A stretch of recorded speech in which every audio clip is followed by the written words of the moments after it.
بسم اللہ الرحمن الرحیم۔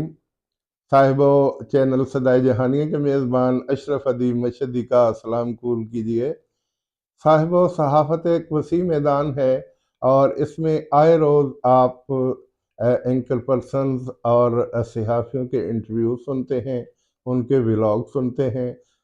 ملکی اور غیر ملکی سیاست پر ان کے تبصرے اور تجزیے سنتے ہیں۔ اور یہ صحافت وہ صحافت ہے جس کے بارے میں کسی نے بڑے خوبصورت انداز میں اس کا یوں مفہوم واضح کیا کہ صحافت وہ مچھلی ہے جو عوامی آراء کے سمندر میں سانس لیتی ہے۔ بے شک جب لوگ بولتے ہیں، گفتگو کرتے ہیں تو خبریں بنتی ہیں اور پھر اس سے آگے تجزیے بھی ہوتے ہیں اور تبصرے بھی ہوتے ہیں۔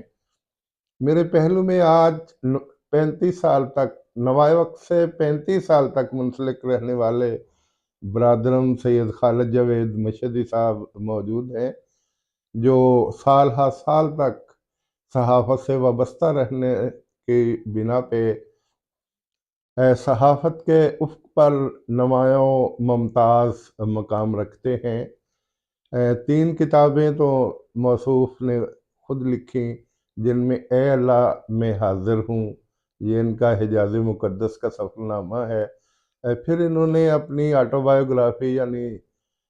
اپنی زندگی کے حالات وہ سفر حیات کا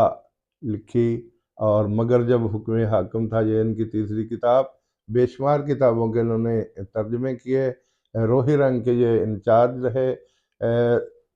یہ سب ایڈیٹر کی حیثیت سے بھی کام کرتے رہے اور اس سے بڑے عہدوں پر بھی یہ فائز رہے۔ لیکن میں نے دیکھا کہ ان میں ایک عاجزی، ایک انکساری اور اپنے آپ کو یوں سمجھنا کہ میں تو کچھ بھی نہیں ہوں، حالانکہ ماشاءاللہ اللہ تعالیٰ نے ان کو ہر طرح لکھنے کی ہر صلاحیت دی اور اپنا ما فی الضمیر بیان کرنے کا بہترین انداز ان کو دیا۔ بار بار مجید نظامی صاحب نے ان کی حوصلہ افزائی کی اور بار بار ارشاد احمد عارف، اسداللہ غالب اور دیگر صحافیوں نے کہا کہ کاش آپ لاہور آ جائیں تو آپ اور بھی بلندیوں کو چھو سکتے ہیں۔ لیکن انہوں نے اپنے آپ کو اپنی فیملی کی خاطر ملتان تک محدود رکھا۔ بہرحال 35 سال تک انہوں نے اتنے یکسوئی کے ساتھ کام کیا کہ میں سمجھتا ہوں کہ شاید اگر میں اس کو صحافت سے اور عبادت کے باب میں شمار کروں تو بیجا نہ ہوگا۔ بڑی محنت سے انہوں نے کام کیا، تو یہ میرے پہلو میں آج موجود ہیں۔ میں مشہدی صاحب کا شکر گزار ہوں کہ انہوں نے ہمارے چینل کے لیے وقت نکالا۔ میں ان کی ابتدائی تعلیم، زندگی اور تعلیم کے حوالے سے سوال میرا ہے، پلیز اس کے حوالے سے آپ اپنے ویوز ارشاد فرمائیے۔ بسم اللہ الرحمن الرحیم۔ ربی اشرح لی صدری ویسر لی امری واحلل عقدۃ من لسانی یفقہوا قولی۔ برادر عزیز سید اشرف ادیب مشہدی نے جن الفاظ میں میرا تعارف کروایا، میں ان کا شکر گزار ہوں، اگرچہ میں سمجھتا ہوں کہ اس میں خاصی مبالغہ آرائی کا عنصر پایا جاتا ہے، تاہم ان کی محبت کے آگے مجبور ہوں، اور آج جس آزمائش سے میں دوچار ہوں یہ بھی انہی برادر عزیز کا کیا دھرا ہے۔ میرے دوست احباب اور خود اشرف ادیب مشہدی بھی جانتے ہیں کہ میں یعنی نام و نمود سے بہت دور بھاگنے والا ہوں، اور ان کے محبت بھرے اظہار کے سامنے مجھے ہتھیار ڈالنے پڑے، اور اب اپنی گزارشات پیش کرتا ہوں۔ جہاں تک میری تعلیم کا تعلق ہے،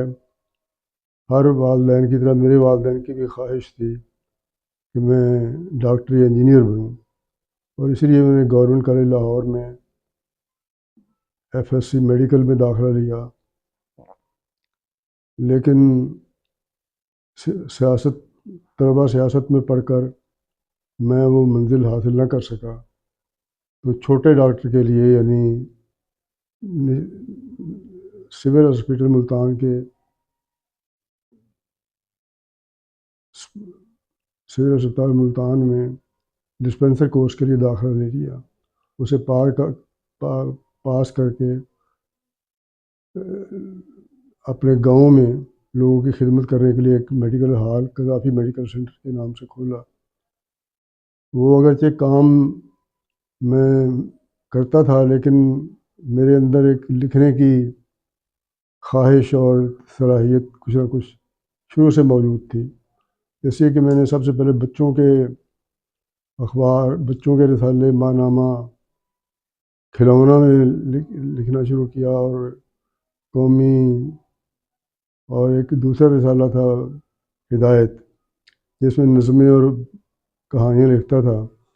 لیکن یہ کبھی نہیں سوچا تھا کہ میں ایک اخبار میں باقاعدہ ملازمت کروں گا. وہ میڈیکل ہال میں نے کئی سال تک چلایا کامیابی سے، اور اس کے ساتھ ساتھ کوئی کاشتکاری کو بھی ذریعہ روزگار بنانے کی کوشش کی. لیکن یہ تمام چیزوں پر میرا اطمینان، میں مطمئن نہیں ہو سکا، اور پھر میں نے آخر کار نوائے وقت سے رابطہ کیا. اور نوائے وقت میں بھی اس سے قبل میرے کئی ترجمے اور مضامین شائع ہو چکے تھے، اس لیے جب میں نظامی صاحب مرحوم مغفور کی خدمت میں حاضر ہوا تو انہوں نے میری تقرری کے لیے مجھے روایتی ٹیسٹ اور انٹرویو سے مستثنیٰ قرار دیتے ہوئے فوری طور پر میری اپائنٹمنٹ کر دی، اور میں اکتوبر 1984 میں نوائے وقت ملتان سے منسلک رہا، اور ساری سروس اسی اخبار میں کام کرتے ہوئے گزار دی، اس لیے کہ نوائے وقت میری پہلی محبت تھا، اور مجھے کبھی یہ ضرورت نہیں پڑی کہ میں کسی دوسرے اخبار میں جاؤں. نظامی صاحب محترم کی شفقت کے سہارے یہ 35 سال کا طویل عرصہ میں نے ایک ہی اخبار میں گزارا، اور جس کے بعد جس طرح کہ ریٹائرمنٹ کا دن بندے کا آتا ہے تو وہ آزمائش مجھے بھی درپیش ہوئی، اور اللہ کا شکر ہے کہ انتہائی باعزت اور مختلف مناصب پر کام کرتے ہوئے نیوز ایڈیٹر کی حیثیت سے ریٹائر ہوا.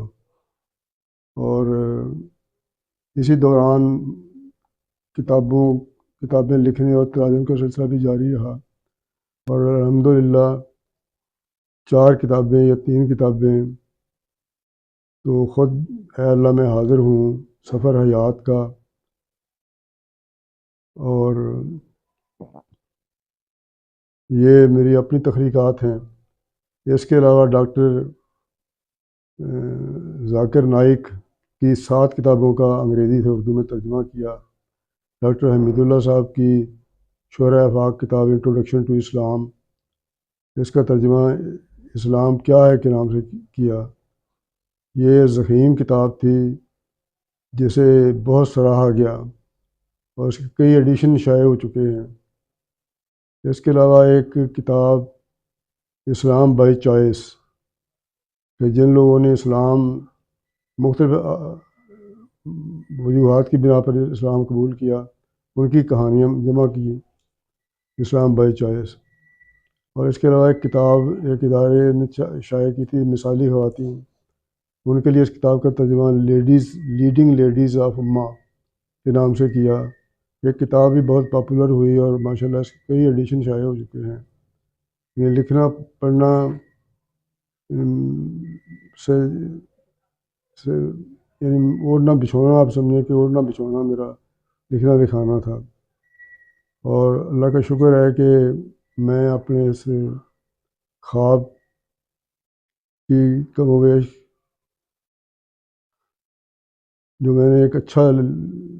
رائٹر لکھنے کا خواب دیکھا تھا، وہ بڑی حد تک مجھے پورا ہوتا نظر آیا ہے. اچھا شاہ صاحب، ماشاءاللہ آپ نے بڑی مختصر وقت میں بڑی تفصیل کے ساتھ اپنے بہت سے واقعات دہرائے ہیں. آپ نے طلبہ سیاست کی بات کی تو شنید ہے کہ جاوید ہاشمی صاحب کے ساتھ آپ کا بہت قریب کا تعلق تھا، اور ان دنوں ملتان میں جب آپ زیر تعلیم تھے، شنید ہے کہ صدر ایوب کے خلاف تحریک چل رہی تھی، تو اس وقت آپ نے کیا محسوس کیا، اور کوئی ایسا واقعہ جو آپ کی نظروں کے سامنے ہوا ہو ہمیں اور ہمارے ناظرین کے لیے وہ ذرا بیان کیجیے۔ جی، جاوید ہاشمی صاحب سے اس زمانے میں رابطہ ہوا اور آج تک تسلسل جا رہا ہے۔ جی ان کے ساتھ بڑے دوستانہ مراسم قائم ہوئے۔ جی ان کی الیکشن مہم میں بھی ہم نے دن رات کام کیا اور انہیں کامیابی دلائی۔ جی یہ جن دنوں میں داخل ہوا گورنمنٹ کالج ملتان میں، جی جو اب ایمرسن یونیورسٹی ملتان کے نام سے موسوم ہے، جی تو وہ ایوب خان کے خلاف طلبہ تحریک زوروں پر تھی۔ جی تو انہیں دنوں ملتان میں ایک بڑا افسوسناک واقعہ ہوا کہ ایک نوجوان طالب علم جس کا نام جودت کامران تھا، اچھا جی کچہری روڈ ملتان پر جلوس کے دوران پولیس نے گولی چلائی، جس کے لگنے سے جودت کامران شہید ہو گیا۔ تو ان کی وہ سال ہر سال وہ کھمبا بھی موجود تھا، اس میں گولی کا نشان بھی موجود تھا جی جو ان کی موت کا باعث بنی۔ جی تو وہ ان کے یاد میں ایک تقریب گورنمنٹ کالج ملتان میں منعقد ہوئی، جس میں محسن نقوی صاحب جو اسی کالج کے طالب علم تھے اور بعد میں بڑے مشہور ذاکر اور شاعر ہوئے، ان کو بھی اور بعد میں کچھ سماج دشمن عناصر نے انہیں شہید کر دیا۔ جی تو چند شعر انہوں نے اپنی خوبصورت نظم وہاں پڑھی، تو وہ اس کے چند شعر میں آپ کی نظر کرتا ہوں۔ ارشاد۔ جودت کی قسم ہم نئی صبحوں کے امی ہیں، جودت کی قسم ہم نئی صبحوں کے امی ہیں، نئی صبحوں کے امی ہیں۔ جی ہم اپنا لہو زیست کے خاکوں میں بھریں گے، واہ مر جائیں گے سرے مقتل بسط شور سے جذبات، جی لیکن کسی فرعون کو سجدہ نہ کریں گے۔ واہ کیا جذبات اب ہے تخت نشین ہوں گے نہ قبروں کے مجاور، جی نوچے گا نہ کوئی سرے بیوہ سے ردائیں، جی اب حق کی سزا تو کو سلاسل نہیں ہوگی، جی نیلام نہیں ہوگی کسی مفلس کی دعائیں، واہ ہم جلا دیں گے امیر شہر کا قصر غرور، جی ہم بدل ڈالیں گے جبر و قہر کا یہ خونی نظام، جی صبر کے اکثر سوالوں کا جواب آنے کو ہے، جی بے نوا لوگوں کے چہروں پر شواب آنے کو ہے، جی ٹھہر جائیں دل تہذیب کے پروردگار، اس جہان سیم و در میں انقلاب آنے کو ہے۔ واہ کیا بات۔ طلبہ کی اس تحریک نے زور پکڑا تو عام شہری بھی اس میں شامل ہو گئے، جی اور آخر کار اس ڈکٹیٹر کو عوام کے مطالبے کے سامنے جھکنا پڑا، جی اور وہ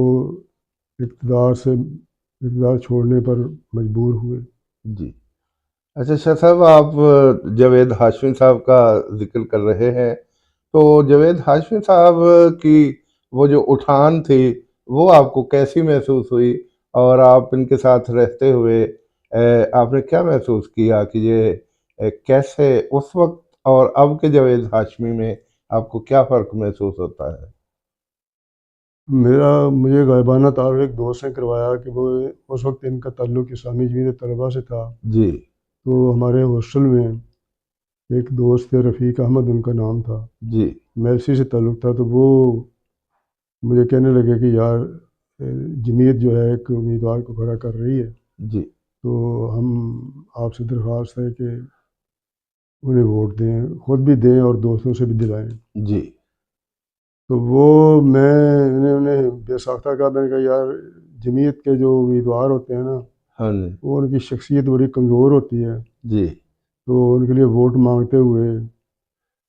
تھوڑا سا یعنی جھجک محسوس ہوتی ہے۔ جی وہ کہیں گے نہیں نہیں وہ بالکل مختلف ہیں، بڑے خوبصورت آدمی ہیں، جی آپ ان سے ملیں گے تو خوش ہو جائیں گے۔ ٹھیک اور واقعی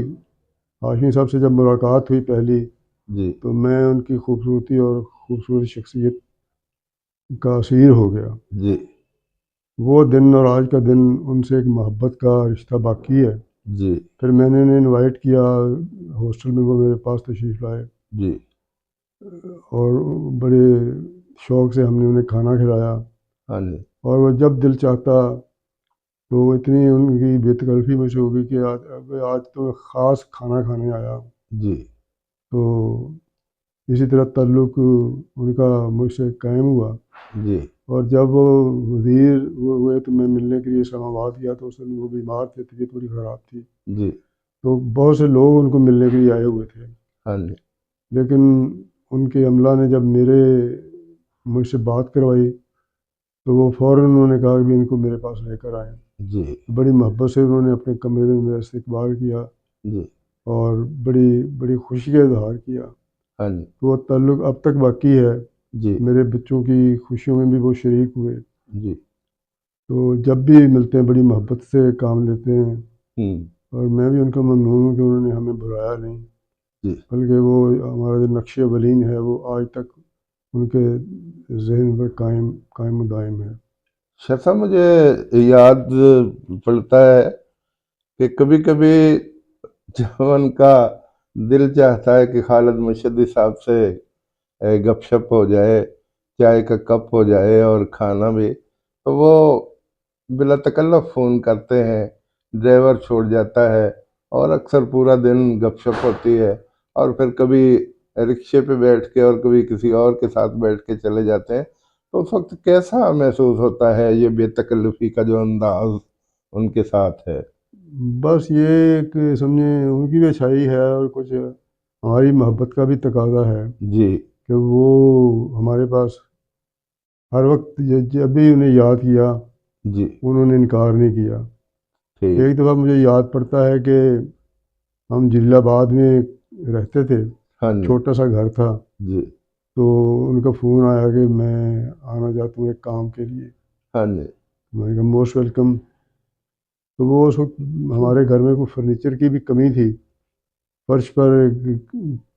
گدا بچھا کر ہم لوگ بیٹھا کرتے تھے، تو وہ بڑی بے تکلفی سے آئے، کہیں گے یار بڑی خوشی ہوتی ہے آپ سے مل کر۔ تو انہوں نے مجھ سے درخواست کی، انہوں نے مجھے فرمائش کی کہ آپ کے ایک دوست ہیں خضر ایاز سندھو صاحب، جی تو وہ ہمیشہ ہمارے خلاف الیکشن لڑتے ہیں، ہاں جی تو آپ انہیں ہمارے حق میں ہموار کریں۔ اور چنانچہ میں نے ایک دفعہ انہیں بھی انوائٹ کیا اور ہاشمی صاحب کو بھی، ہاں جی تو وہ دونوں، تعارف تو ان کا تھا، میل جول بھی تھا، جی لیکن میری درخواست پر پھر خضر ایاز سندھو صاحب نے ان کے ساتھ الیکشن کمپین چلائی جی اور ان کی کامیابی میں پورا کردار ادا کیا۔ جی